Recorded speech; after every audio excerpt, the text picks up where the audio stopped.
ফিরলাম বিরতির পর। এবার বিভিন্ন প্রান্তের দিকে আমরা নজর রাখবো, কারণ আজ কল্পতরু উৎসব। কাশীপুর উদ্যানবাটি, সেখানেও কল্পতরু উৎসব মহা সমারোহে পালিত হয়।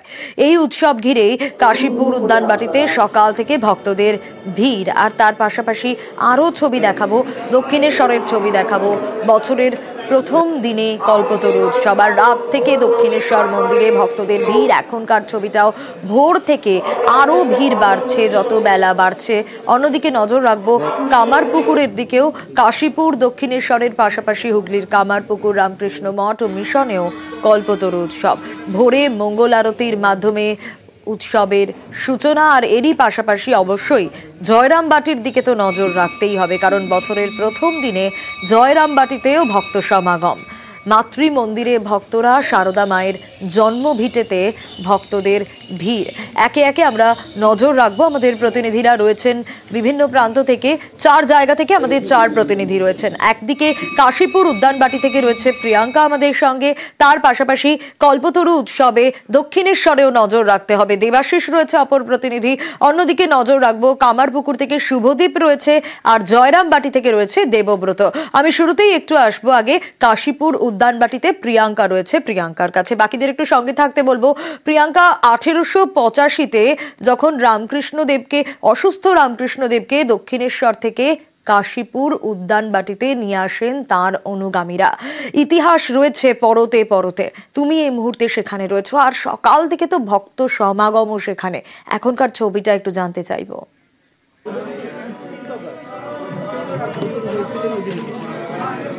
একেবারে সোনিয়া, আমি এই মুহূর্তে রয়েছি এই সেই ঘর, যে ঘরে শ্রী শ্রী রামকৃষ্ণ ঠাকুর, যিনি 1886 পয়লা জানুয়ারি এই ঘর থেকে তিনি নিচে নেমেছিলেন, অর্থাৎ দোতলার এই ঘর। তুমি যেমনটা বলছিলে, জীবনের শেষ সময়কালে তিনি যখন অসুস্থ হয়ে পড়েন, তাকে নিয়ে আসা হয়েছিল 1885 সালে, এবং এই 1885 সালেই তাকে যখন নিয়ে আসা হয়, এবং 1886 সালের পয়লা জানুয়ারি আমরা দেখলাম যে তিনি ওই ঘর থেকে, অর্থাৎ দোতলার এই ঘর থেকে নেমে তিনি সোজা এগিয়ে যান। কিছুটা অদূরেই একটি গাছ, এবং সেই গাছের সামনেই গৃহী শিষ্যরা ছিলেন, এবং গৃহী শিষ্যদের মধ্যে অন্যতম শিষ্য যিনি হলেন গিরিশচন্দ্র ঘোষ। তিনি তাকে দেখে যখন এগিয়ে আসেন, এবং শ্রী শ্রী ঠাকুর রামকৃষ্ণদেব তিনি দাঁড়িয়ে পড়েন এবং গিরিশচন্দ্র ঘোষকে জিজ্ঞাসা করেন, গিরিশ, তুমি যে এত কিছু বলছো, মানে তার সম্পর্কে, যে তিনি গিরিশচন্দ্র ঘোষ তার অন্যতম শিষ্য, তাই তার গুরুদেবের সম্পর্কে বলে বেড়াতেন। তাই গুরুদেব অর্থাৎ শ্রী শ্রী ঠাকুর জিজ্ঞাসা করছে, গিরিশ, তুমি যে এত কিছু বলছো, এত কিছু দেখছো, তুমি কি দেখলে এমন? তখন গিরিশচন্দ্র ঘোষ, আমরা জানি যে নতজানু হয়ে তাকে বললেন, ব্যাস বাল্মীকি যার হত্যা করতে পারেনি, আমি কোথা থেকে কি বলবো। আর ঠিক সেই সময় শ্রী শ্রী রামকৃষ্ণদেব সমাধিস্থ হন, এবং তিনি তার ভক্তগণকে আশীর্বাদ করেন। তিনি বলেন, আশীর্বাদ করি তোমাদের চৈতন্য হোক। আমি আবারও বলছি সোনিয়া, আজকের এই বিশেষ দিনটা শ্রী শ্রী রামকৃষ্ণদেবের ভক্তদের কাছে অত্যন্ত তাৎপর্য। একদমই, এবং সেই ছবিটাই আমরা দেখছি প্রিয়াঙ্কা। তাৎপর্যপূর্ণ বলেই তো আজ বছরের প্রথম দিনে কল্পতরু উৎসবে এভাবে ভক্ত সমাগম। এবার নজর রাখবো একটু দক্ষিণেশ্বরের দিকে। দক্ষিণেশ্বর থেকে দেবাশিস রয়েছে। দেবাশিস, বছরের প্রথম দিনে কল্পতরু উৎসব, এবং দক্ষিণেশ্বরে রাত থেকেই ভক্তদের ভিড়। আর ভোর 5:30টায় মন্দির খোলা হয়েছে, কিন্তু রাত থেকে ভক্ত সমাগম, লাইন দেওয়া, এবং মায়ের নতুন সাজ, বিশেষ ভোগ নিবেদন। এখানেও তো রয়েছে পরতে পরতে অনেক গল্প। এখনকার ছবিটা একটু জানতে চাইবো আগে।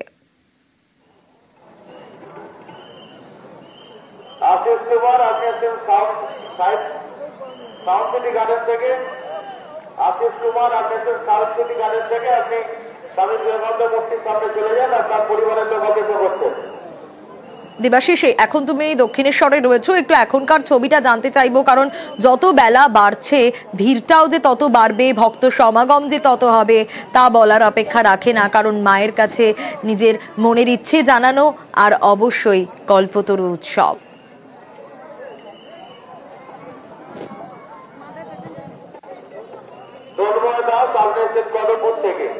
তন্ময় দাস আপনি এসেছেন কদমপুর থেকে, আপনি প্রবেশ পথ দিয়ে মন্দিরের ভেতরে চলে আসুন। দক্ষিণেশ্বরে অবশ্যই নজর রাখবো, তবে তার পাশাপাশি এবার একটু কামারপুকুরে নিয়ে যাই আপনাদেরকে।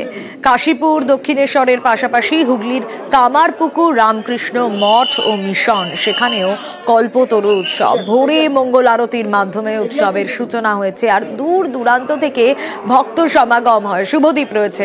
শুভদীপ, রামকৃষ্ণ দেবের জন্মস্থান কামারপুকুর, আর সেখানে আজ সকাল থেকে ভক্ত সমাগম।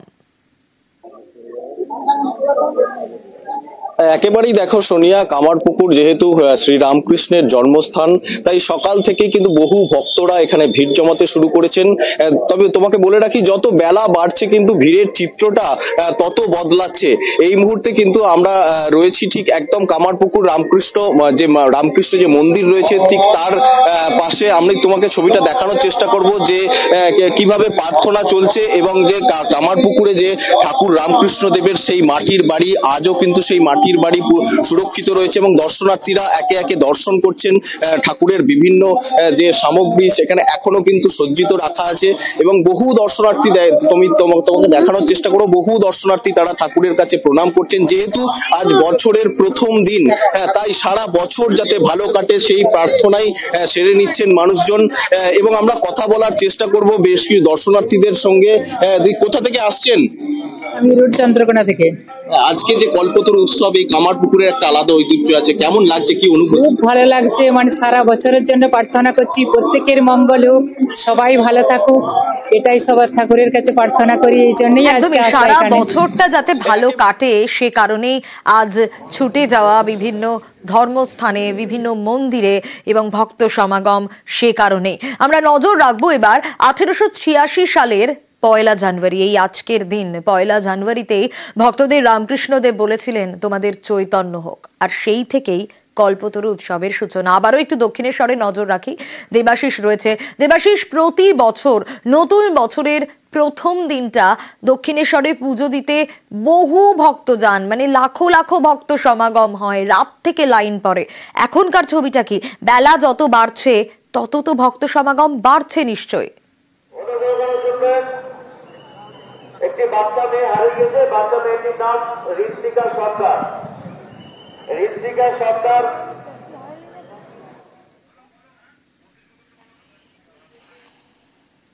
আনুমানিক বয়স 5 বছর। সহজা ব্যক্তি পেয়ে থাকেন, ওনাকে বাড়ির পথের সামনে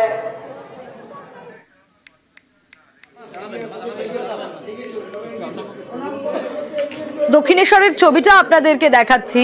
দক্ষিণেশ্বরের যে ভক্ত সমাগম আপনারা দেখতে পাচ্ছেন, এবং এবার একটু জয়রামবাটির দিকে নজর রাখবো। বছরের প্রথম দিন জয়রামবাটিতেও ভক্তদের ভিড়, মাতৃ মন্দিরে ভক্তরা।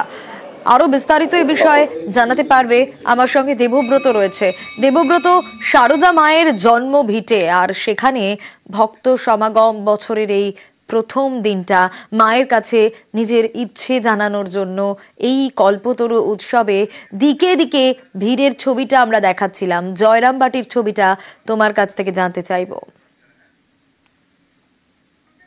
একদমই, দেখো জয়রামবাটির ছবিটা তোমাকে একটু দেখাই। যত বেলা বাড়ছে ততই ভক্তদের ভিড় বাড়ছে, কারণ বছরের এই প্রথম দিনে মায়ের একটু দর্শন এবং মায়ের কাছে নিজের চাওয়া পাওয়া, এই দাবি দাওয়া নিয়েই কিন্তু ভক্তরা এসেছে। সকাল থেকেই শয়ে শয়ে ভক্ত এখানে উপস্থিত হচ্ছে। আমরা একটু কথা বলি। বলছি দিদি ভাই, কোথা থেকে এসেছে? রায়না, 2 নম্বর ব্লক। আচ্ছা, আজকে এই বছরের প্রথম দিনেই এখানে কেন? ইচ্ছে ছিল অনেকদিন ধরেই আসার, আজকে ইচ্ছে পূরণ হয়েছে ঠাকুরের ইচ্ছাতে। প্রথম বছরের প্রথম দিনে কিছু চাওয়া ছিল মায়ের কাছে? হ্যাঁ, অনেক কিছুই ছিল আশা পূরণ করার জন্য। মায়ের দর্শন হলো? হ্যাঁ, ভালো লাগলো দর্শন। একেবারে আরো কয়েকজনা রয়েছে, আমরা কথা না বলে কয়েকজনের সঙ্গে কথা বলি। তুমি কোথায় এসেছো আজকে? আমি আর জয়রামবাটি কামারপুকুরে এসেছি। মায়ের দর্শন করেছো?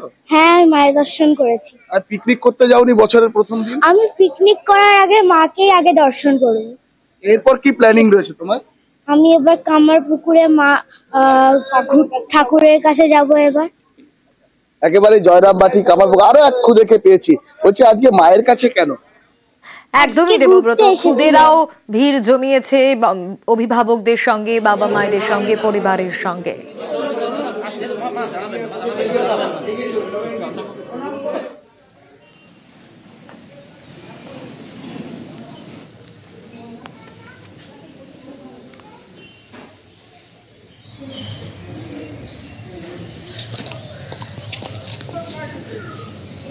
Thank you.